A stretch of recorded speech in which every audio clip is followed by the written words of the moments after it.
floating around if you need a chair. I'm Joelle, if I haven't met you before. It's nice to see you guys all here out this evening. Tonight we have the great pleasure of hearing from Benj. He is from Cincinnati. He formerly worked for the Archdiocese and is a seminarian now for the diocese as well.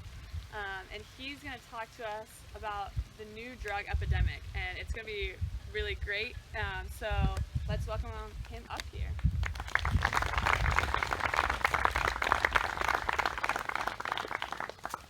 Thanks for letting me come out to speak.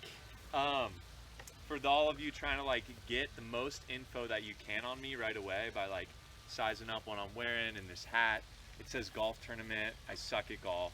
I just think it looks moderately to decently good on me, so I'm wearing it. And my hair blows around like crazy in the wind, so I'm trying, not like in a luscious way, in a very unfortunate way. Actually, funny story, I was at a friend of mine's wedding, and the way we were lining up, it was like all the groomsmen and then the bride and the groom and then all the bridesmaids. And I don't ever put gel or anything in my hair, so I was standing like this towards the wind, so my hair was just like this in all the photos. And I was like, you know what? Humility. I don't need to look good. This guy needs to look good. So that's why I'm wearing the hat. Anyway, so as Joel had so nicely introduced me, my name's Benj. Benj is short for Benjamin. It's a strange name. It's a nickname. It's kind of a hipster name, I guess. And I work for the diocese for the past 2 years. I'm 24, so I'm pretty young. I just graduated from Franciscan University of Steubenville with my Bachelor of Arts in Philosophy and Theology.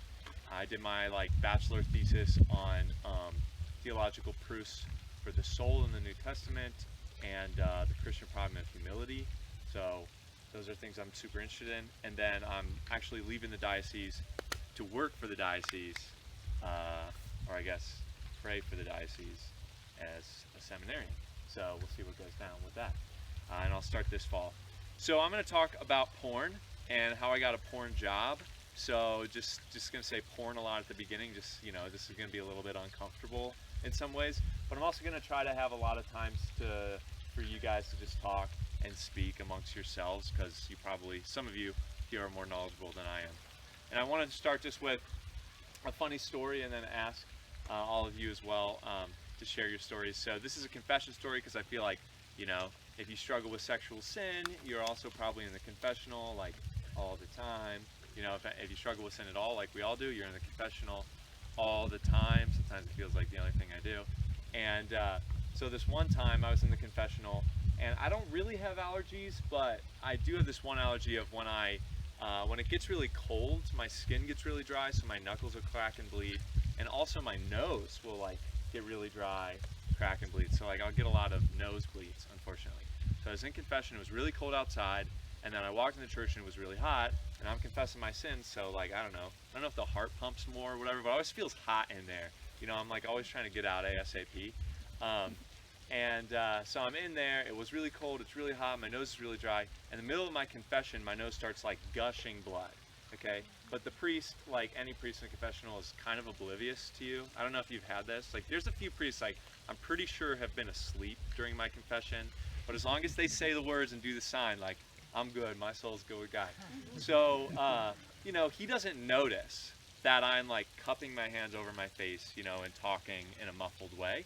And meanwhile, the blood is kind of building up my hands and starts to run out of my hands. So blood is running down my hands. I'm just trying to be ASAP, Father, get me out of here, And the funniest thing is when I left, of course I leave with my hands cupped over my face and blood dripping down my arms. So the look of horror on everybody's face waiting, they were like, what the heck happened in there, So I like to start with this because I want to ask you, to share amongst yourselves if you have any funny confession stories, So sometimes things happen and then people will have a chance to share if anyone has any good ones. So if you don't have any funny confession stories, just talk to the person next to you about life or whatever you want. So anyway, talk amongst yourselves for a few minutes and then we'll get started with the presentation. No, and you guys know this, certain priests know you. That's the only reason I don't want to go to certain priests. I don't want you to know. One time I told this priest, hey, I know I'm telling you all my sins, but this is awkward because I know you. I didn't anticipate he was going to be in there. So it's feel free to talk to me about any of this outside the confessional. And he was like, I can't do that. And I was like, I know you can't. you know, but like, if you want to, I'm giving you permission. And he was like, you can't give me permission, I just can't. And I was like, okay, yeah, all right. This is why you don't go to confession with priests, you know. Now it's just awkward. So, okay, yeah, what did I want to say? Well, first, one more prequel, and then we'll get into the talk.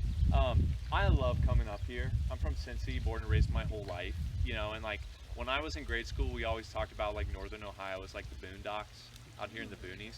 But working in the diocese, like they only say the nicest things about the North. And at first I was like, you know, you're really just doting on these people. They're not that faithful, you know, there's not that many vocations that come out of here. They're not that kind. And then every time I've been up here, I've just been like, they were right. Like the people are faithful. People are like really nice up here. It's very beautiful. So a lot of people speak very highly of North. It's always a pleasure to come up here. And you've got some legit places too. Like I was talking with Joel and Katie Tailspin. I gave a talk there. That was legit. And then that Brew Barn. That was legit. So top-notch place up here, the North. It's like, as we like to call it. So, okay. So why am I up here today? Why am I speaking before you? How do you grow up and get a porn job? You know, most of the time you don't speak to an 8-year-old and you ask them what they want to do and they're like, I want to work for the Archbishop talking about porn, you know? Like that's not typically something someone shares. So how did I get here? Well, I got here because, probably unsurprisingly for my position, I looked at porn, a lot of porn, unfortunately. I first saw pornography when I was 8 years old, which is a very common story actually, as I'll share later. I was just walking through the house, got on the computer. You know, it was back in the days, I don't know what it was like up here, but in Cincinnati, everyone had a computer. No one really knew what to do with them when I was like in grade school, and so they just taught you to Google everything.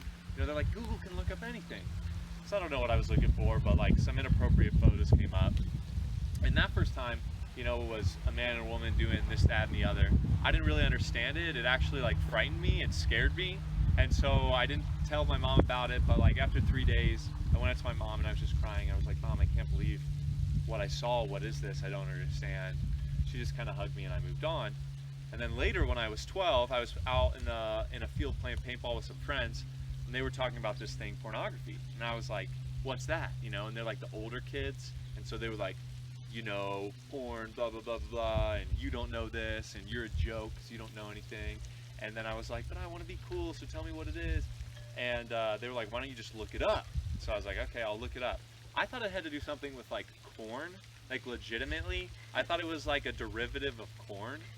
Like pink corn is what I thought. Well, it was not that. It was something entirely different. And unfortunately, when I was 12, I had also, you know, just gone through puberty. Was right around that time. So unlike when I was 8 and it was uninteresting to me, now I was 12 years old and it was very interesting. And that started a few-year addiction. And I struggled the most for 3 months where I was looking at pornography, like when it was the worst, almost every day. And it got to the point where, like at first I started lusting after the women on the screen and the people on the screen. And then like when I was at school with my friends, I was thinking sexual thoughts about them. And it started to scare me because I recognized I didn't quite have control over my thoughts.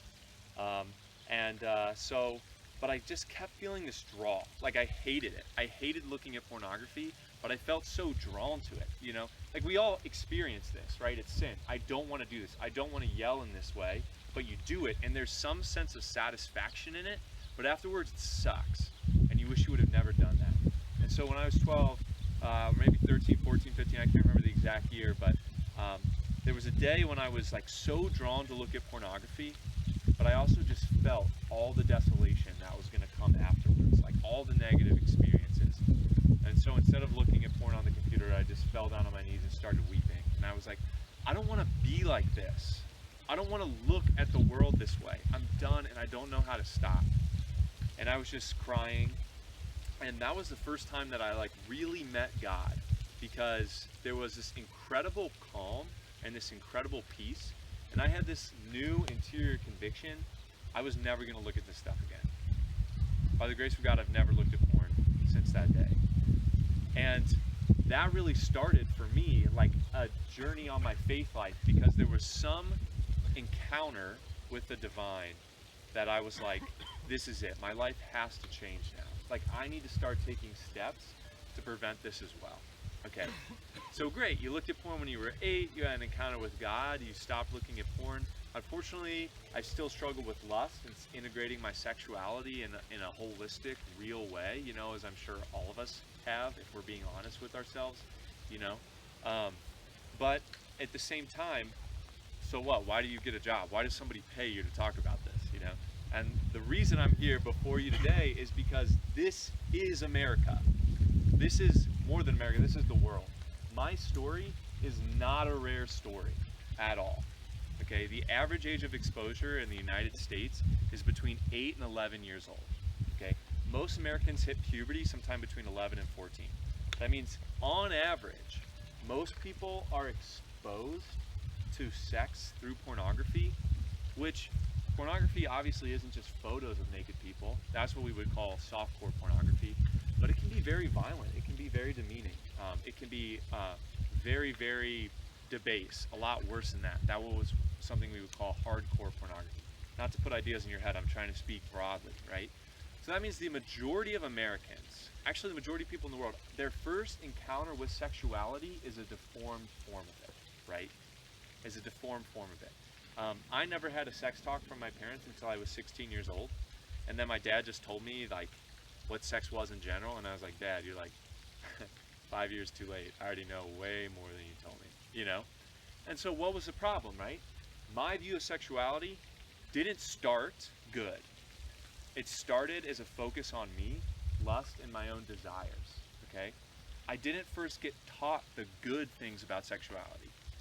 So in order to learn the good about sexuality, I had to first unlearn what I had learned to relearn what I should have been taught earlier. In addition to that, so the average age of exposure in the US and in the world, mainly between 8 and 11, by the age of 18, 90% of boys and 60% of girls have been exposed to pornography in one sense or another, okay? 60% of the American population has been exposed to porn by the age of 18. That means this is affecting the entirety of the United States, okay? Teens, talking to teens about porn. 90% of teens are encouraging, accepting, or neutral, okay? Which means when you talk about pornography, who are you going to talk to about? When I was a kid, when I was 8, I talked to my parents. But when I was 12, no way I talked to my parents. My parents didn't know I struggled with pornography until I took this job and they came to one of my talks. And it was very awkward because I should have foresaw that.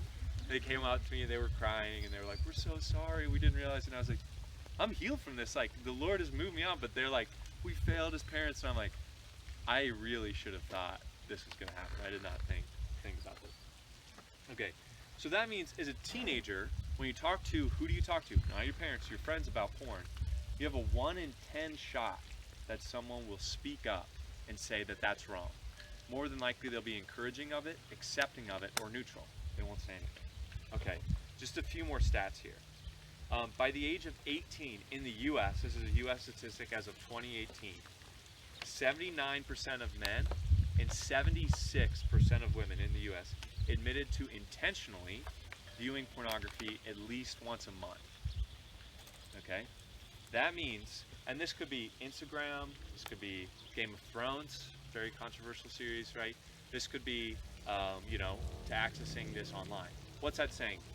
Over 75% of the American population at the age of 18 is willingly and intentionally looking at this. Tell me that something that 75% of a population does every month doesn't affect the population. And you see this, right?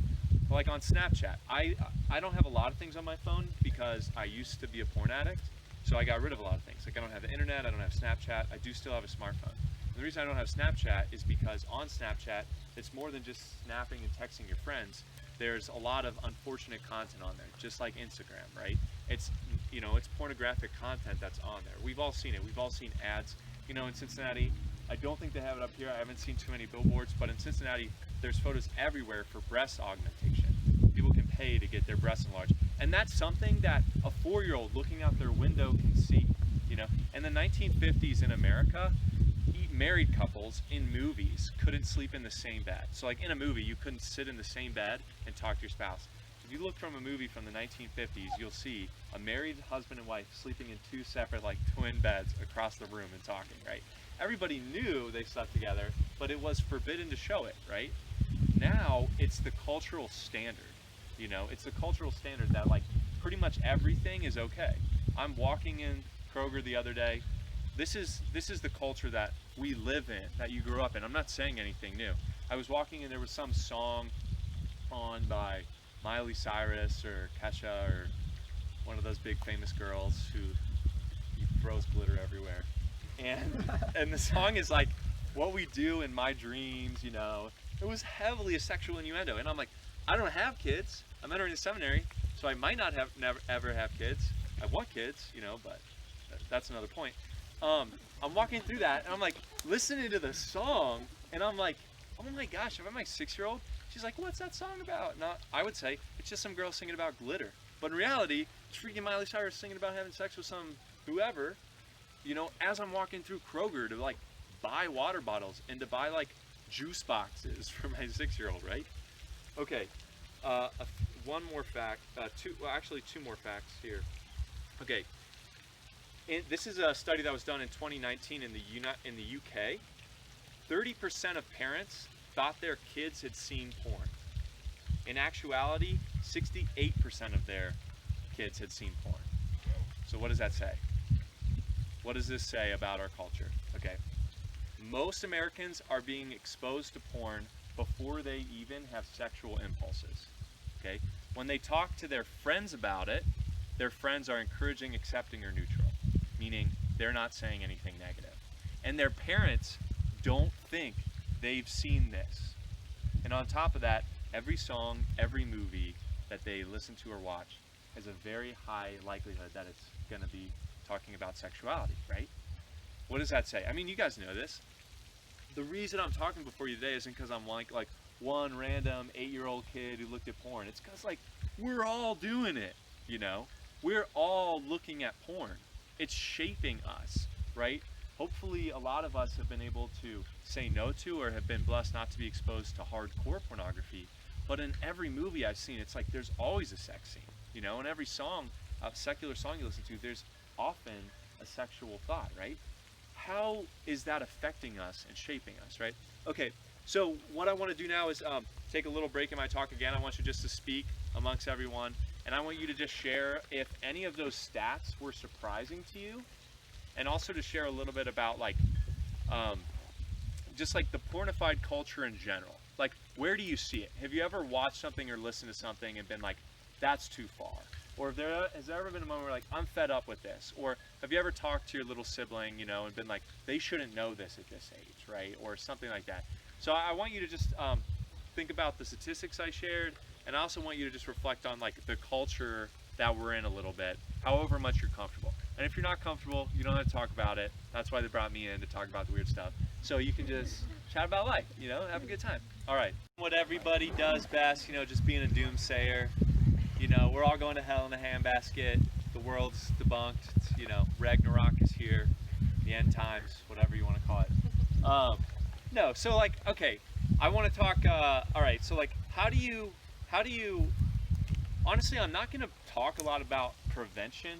There's a lot of techniques that, like, I talk about with parents about how do you prevent exposure, okay? How do you prolong your child's innocence and then have a conversation with them at a certain point so that when they see pornography, they know what to do, they know how to call it out, okay? There's resources for that. Some of the resources I give might be helpful for that. But I really want to talk about, okay, why is this such a problem in the U.S., in the world? And then, like, how do we heal from this, okay? What's going on? I'm going to share a little bit of my story in depth, because up to this point I've been like, yeah, I looked at porn and then I stopped, you know, and everyone's like, oh, great for you, you know? Okay.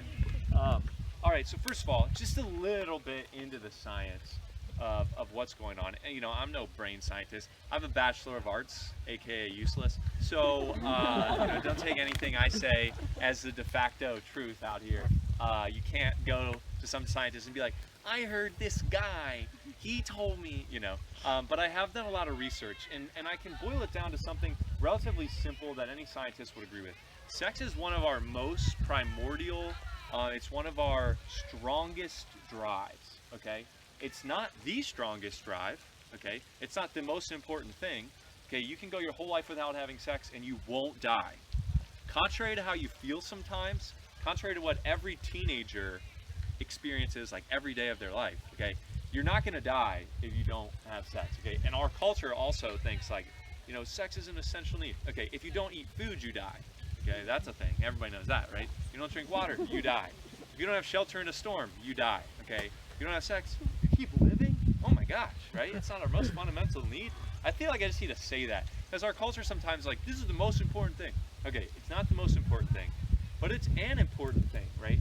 And our sexual drive is strong. Like you're gonna want to have sex with someone. If you don't, get yourself checked out, okay? Because like that's an important drive. It's an important desire that we have in our life. Like it's fundamentally good.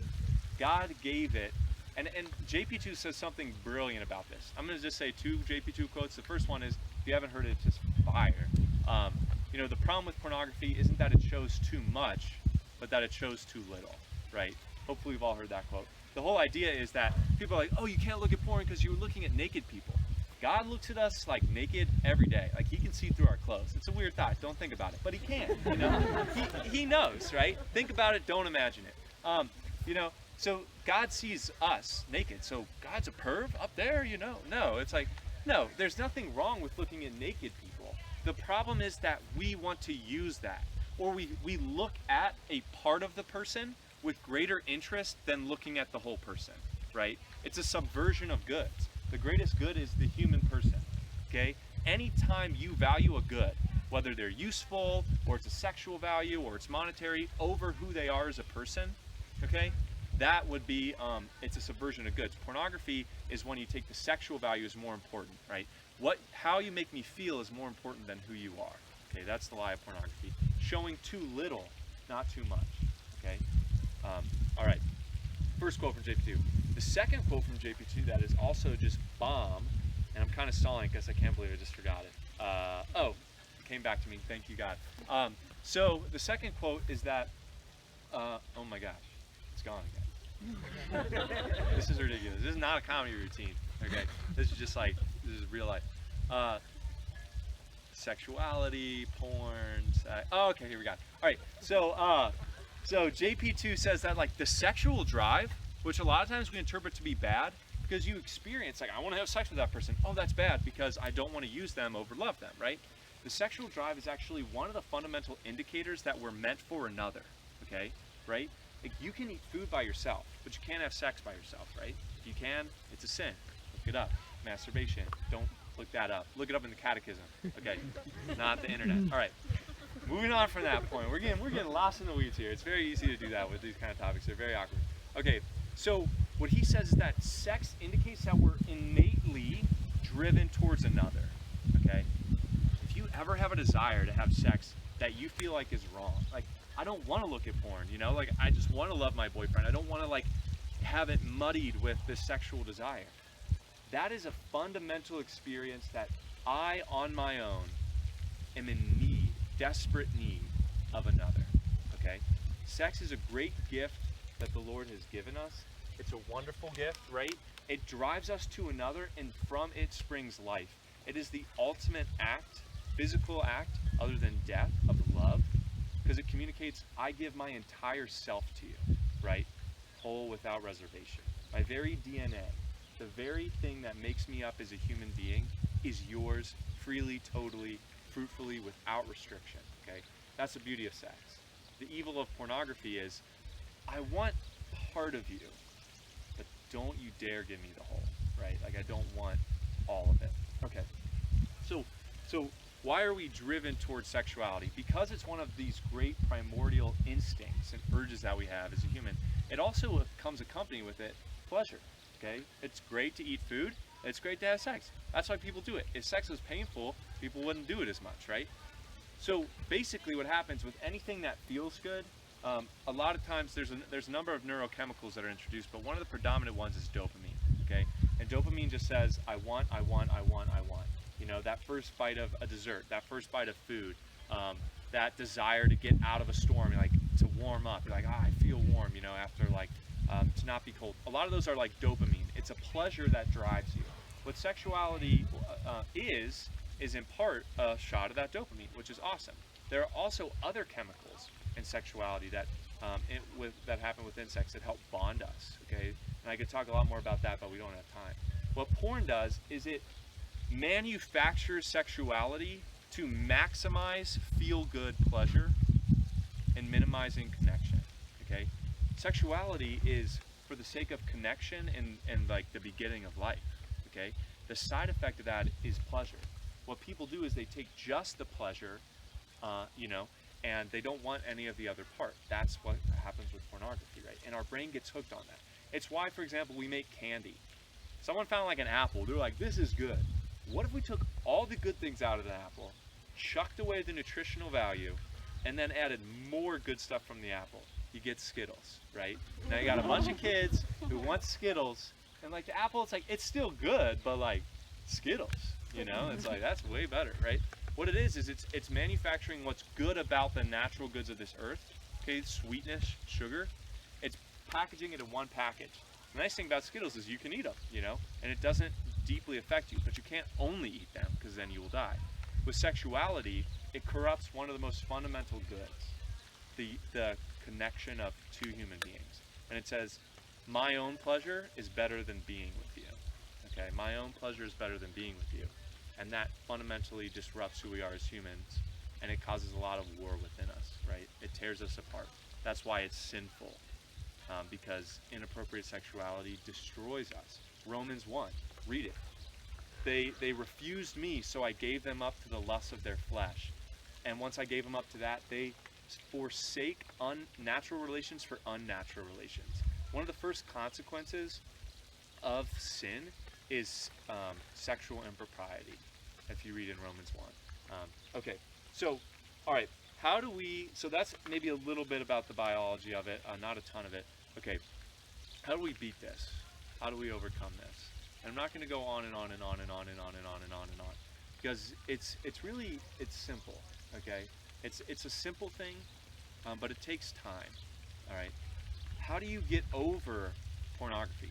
What if you find out your boyfriend's watching pornography? Do you dump him? That's a question. It's like, whoa, crazy. What if you're looking at pornography and you're dating a girl? Should you date a girl because you're looking at porn? These are the questions we face, right? Like, should I break up with her because like I'm looking at porn and I don't want to be, right? What happens if my kids are exposed? What if you find out your dad's been looking at it for years, right? The frustration and the temptation is like, throw in the towel, like, this isn't worth it, right? Like, this person is doing something I don't want them to do. I'm doing something I don't want to do, okay? So I'm just done with it. In reality, welcome to freaking human life. We sin, we sin.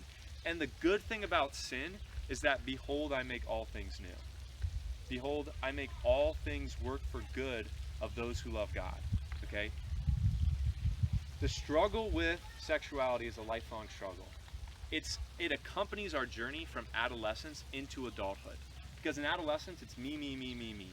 Inordinate sexuality is, how can I feel good? Adulthood is, how can I make sacrifices for those whom I love? And that is what will ultimately be the best thing for me, okay? The sacrifice of sexuality is, how can I use this in a loving relationship where it gives life instead of takes it? Okay, so how do we get over this? All right, just a few quick points here. The first point is, it's a long journey to overcome any type of sin.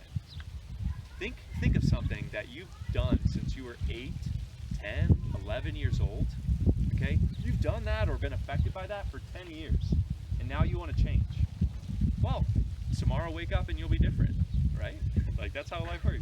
No, like, it's going to take time. If we've trained ourselves to view the world in one way, it takes time, right? To dig up the roots of the old bad seed and to plant the new seed that grants life. Okay, so the first thing is patience, right? And this is what we run out of. Lamentations from the Bible teaches us that the Lord's mercies are new every morning, okay? So as you fight against sin, your mercy will run out before God's does. And this happens all the time. You wake up, I'm done with my own sin. I'm effing done. I'm freaking done. I don't want to do it anymore, okay? Your mercy ran out. The Lord's mercies are new every morning. And that's the problem with confession. We go back and we go back and we go back and we go back, and we feel like if the Lord really loved us, he would save us from this. But the sacrifice acceptable to me is a humble and contrite heart. The Lord can forgive every sin, but he can't change your heart unless you let him. So what am I saying through all this? How do I overcome an issue? How do I help someone overcome an issue? Patience, right? And we oftentimes run out of patience with ourselves. The Lord's mercies are new every morning. What is the Lord doing as we return to confession again and again and we experience the same sin? He's showing us the need for him, and he's saying that I don't care how many times you sin, I just care that by the end, your heart is given to me and is truly loving, right? A father can fall and still love his wife, right? But a father who doesn't fall and doesn't love his wife isn't a father at all, okay? What that's saying is, sainthood isn't about perfection, it's about the following of God with your heart, right? Your whole being. Okay, so patience is the first step, all right? Our mercy runs out before the Lord's mercy runs out. Okay, a few more things. Just, I'll say 5, I'll do 5. The one, I could give a ton of things, but the other ones won't be as long as this first one. The first thing is patience. The second one is community. Okay, sex is about other people. And you know what we do in our American culture? Because I would say that I would chalk this up to our puritanical Protestant roots, who view sexuality as like intrinsically bad, which comes from philosophy, just trash philosophy as a philosophy major. You know, the world is bad, sex is bad. No, Catholicism always taught the world is good. Behold, the Lord called it good, and he called humans very good. Okay, so first step, patience. The second step is community. Sex is about connection, right? Connection. You have to share your issue with people. You have to say, my boyfriend struggles with, I struggle with. Confession is amazing because we have to put flesh to our sins. We sin in the darkness, and the Lord calls us from that into the light. We have to talk to someone, okay? But confession is the spiritual first step, but true healing is going to come like you have to share this with your friends. So if you're sitting there and you're like, I can't overcome porn, who knows about this? Who knows about this? Because if you're struggling on your own with an issue rooted in connection, and you're not connecting with anyone about that, you're misplaced from the start. You can't progress. You need someone else. Okay. So community. Third is education. You gotta learn about this. I'm only gonna give you a few websites. Fight the New Drug is awesome. If you haven't heard of it, fightthenewdrug.org. Go on the website. They have a documentary series called Brain Heart World. You can find it on the website fightthenewdrug.org, but you can also find it on brainheartworld.org. It's a lot of what you need to know. If you're a guy, there's a great program from Matt Frag called Strive 21.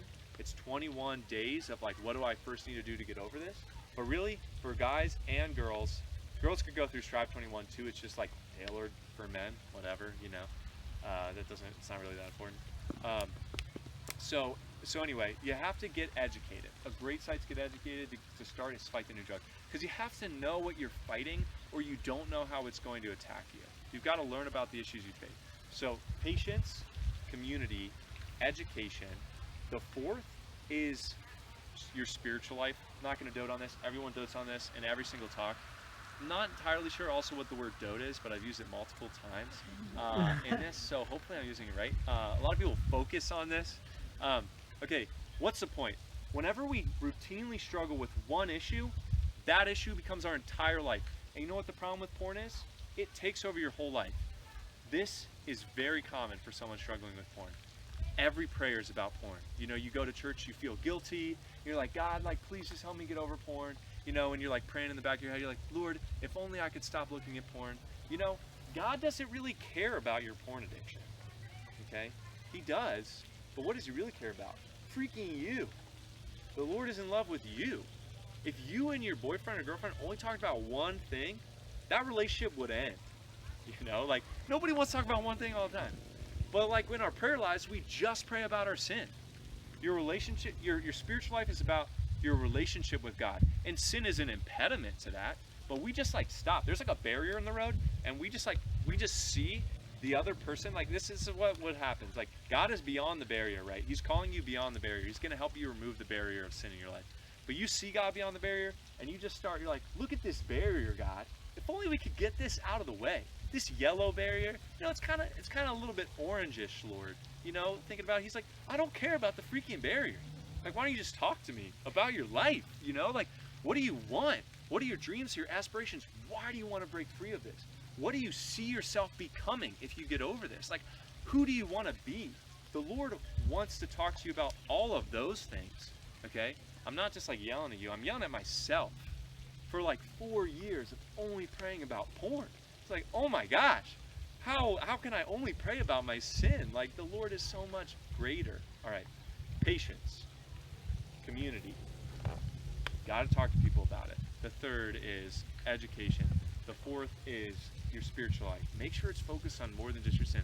And the fifth and final one is counseling, okay? Super hard. There's a lot of great programs out there. Super hard to want to go to counseling.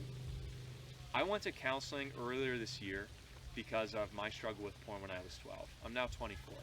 When I left the first session with the counselor, he said to me, he's like, it took you 12 years to talk to a professional about this?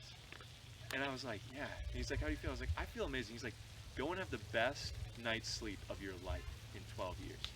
I called my friend and I was like, I'm free. I'm free. There's some things that a counselor can do because they're trained to work with, they're trained in human thought. Nobody wants to go to a counselor because they're like, if I go to a counselor, I got a real problem. Well, welcome to humanity. We all got a real problem. If you don't, you're just lying, okay? So counselors are trained in addressing real problems, right? Like, we have a poor culture. We have a culture that struggles with mental illness, and we also have a culture that frowns upon people who, that was not a cuss word, but it totally sounded like a cuss word from those two words. Point I want to say is, it's hard to go to counseling, but at a certain point, if you can't break free from a sin, you're praying, you're connecting, you're educated, you've got a spiritual director, you're running headstrong towards God, and you can't freaking beat it. Maybe you need someone else, some different help. So I recommend counseling. Okay, thank you so much for listening to me go on and on and on. It's been an absolute pleasure, and I think I'm going to be here for questions too. So, thank you.